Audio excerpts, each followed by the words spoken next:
Hello, hello. Welcome to Top Shelf Backpacking. With the warm weather approaching, it's a perfect time of year to start contemplating your backpacking goals. Maybe you've never gone backpacking before, maybe you backpack all the time.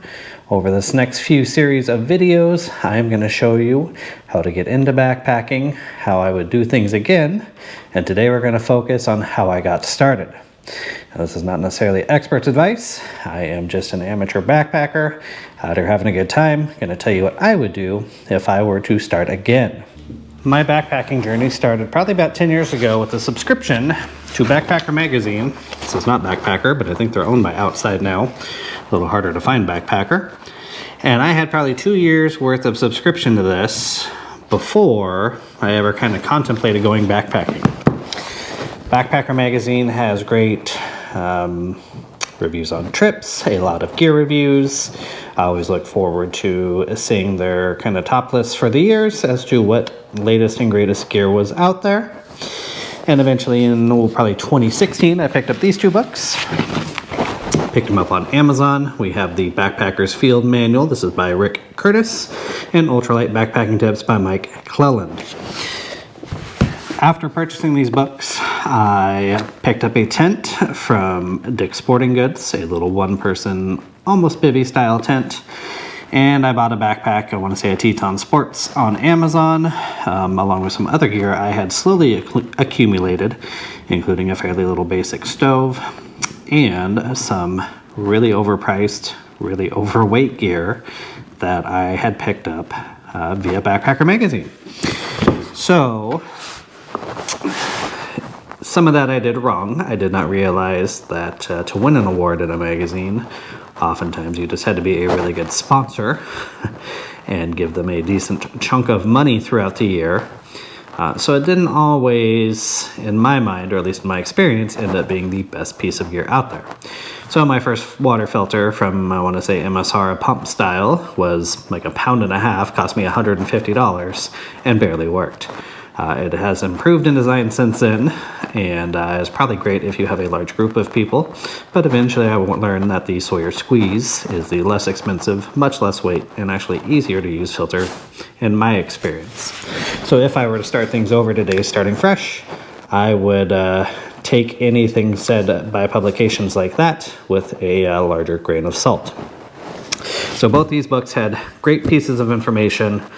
I felt prepared to take my first trip, and to do so, one, after reading the Ultralight Backpacking Tips, I picked up a couple things. First thing I picked up was a little kind of postal scale, a food scale, and a luggage style scale, and I started weighing my gear. The thing I remember doing was cutting off all of the excess webbing from my backpack, which was not a lightweight backpack. Was probably a 60 or 70 liter and probably weighed a few pounds. I have since sold it, or possibly given that one away, because I learned that although I cut everything to fit me for that first trip, as I changed the load setup, as I changed what I was carrying, some of the straps were no longer long enough, so I had to sew back some of what I cut off, which looked terrible, although it did work well. So I would probably be a little less gung-ho before actually getting out on trail before modifying any gear I purchased. But alas, that's how I started. Now, I'd say my first trip I did do correctly. I went out to the Bay Ocean Spit near Tillamook in Oregon. And the reason I picked that particular place was it's basically open camping so long as you're however many 100 feet away from the road or a home. So I packed a gallon of water because I didn't know there is a lake over there, but I wasn't sure if it was brackish or how things would filter. And I hiked along the sand, probably a quarter mile or so before setting up camp. So I knew if I were cold, if things went wrong, I could be back into my vehicle in minutes, and that gave me a little peace of mind. Now, I did learn that the ocean is a very loud place. You think the waves are relaxing, but not so much. It's 3 o'clock in the morning, and you didn't bring any headphones or earplugs. So that part I didn't like, but if I were to do the site selection again, I would likely find a trail that was something I had day hiked before, and I knew where the campsite locations were, what the conditions were, where the water was, and where, if there were any bathrooms, where they were. And that had a campground, so I could spend the first night literally next to my car, testing out the gear, making sure everything's set up correctly, and that there weren't any faults there. So again, not mad at what I did, because I could go as far as I wanted. Could have gone 3 miles if I felt like it, but seeing as everything was still pretty darn heavy, I only went a short distance. After that trip, the pack was heavy and uncomfortable. I think I had firewood with me, so it probably weighed 40 some pounds. I don't recall exactly. I knew it could be better and more comfortable, so eventually I went to REI and bought an Osprey Atmos. At that point, I had been looking on reviews online. I was following Darwin on the Trail, Homemade Wanderlust, and I believe both of them at various points have used Ospreys on the Appalachian Trail. So it seemed like a worthwhile investment. I had to couch it as, hey, this will be the last backpack I ever have to buy. That was a lie, mainly because it got stolen, and I bought another one here behind me. But I got kind of bitten by the bug and eventually got into a lot more gear, and eventually found my way to ultralight. So let's say we're starting from scratch. Maybe I've read some stuff, I've watched some things. Is backpacking for you? If I were to start over, I would definitely seek out some online groups. I would try to kind of see if there's anybody I worked with, was friendly with, that was into backpacking. Nobody I really knew at the time was, so borrowing gear from them wasn't really an option. However, renting gear from an REI or another local outfitter absolutely would have been wise.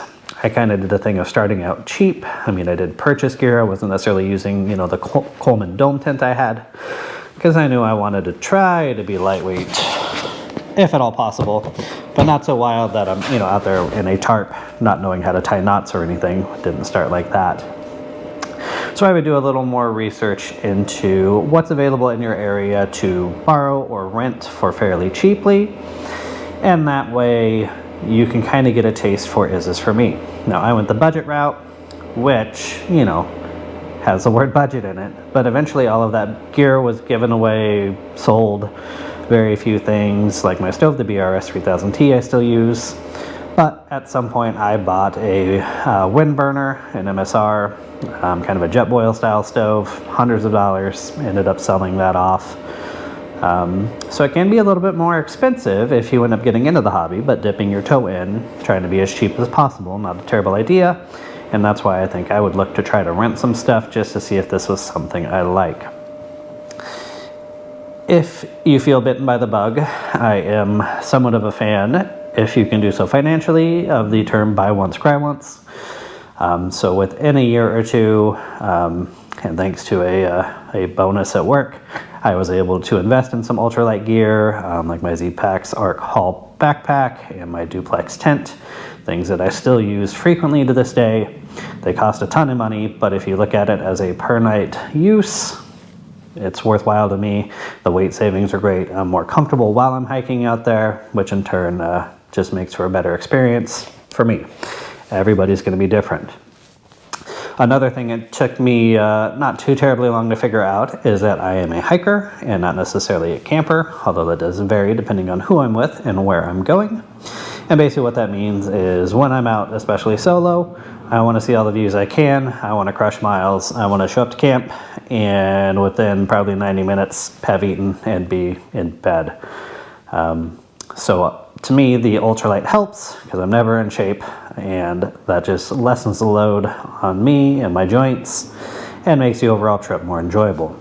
Now, there are plenty of times, especially out on the Deschutes, where we're going to hike 3 miles in. We might pack firewood. We might pack complete bottles of whiskey and heavy camp chairs, because the goal is to just hang out and enjoy, lounge, relax, and, if the elevation's not high, the mileage is low, or if you just don't prefer the big miles and you're just out there to have a good time, maybe the camping's for you. So maybe you want to invest in something more durable, more comfortable, like the Osprey Atmos there behind me, and a more, cushy sleeping pad, that kind of thing. But it can take some time to figure out what kind of hiker you are. If you're only going out a few times a year, maybe you are the camper. So you want to look for trails that are shorter And won't matter if you're carrying more weight, that can help your budget there a little bit as well. If you find that you much more enjoy the hiking portion of things, then trying to figure out where you can pare down that weight and save weight and hopefully a little bit of money with some of your choices there can help you down the road. So check back next week when we dig into the big three as far as gear you need to be looking at to go out on your very first backpacking trip. And for more information on all the items you see on this channel, visit topshelfbackpacking.com. And until I see you again, cheers.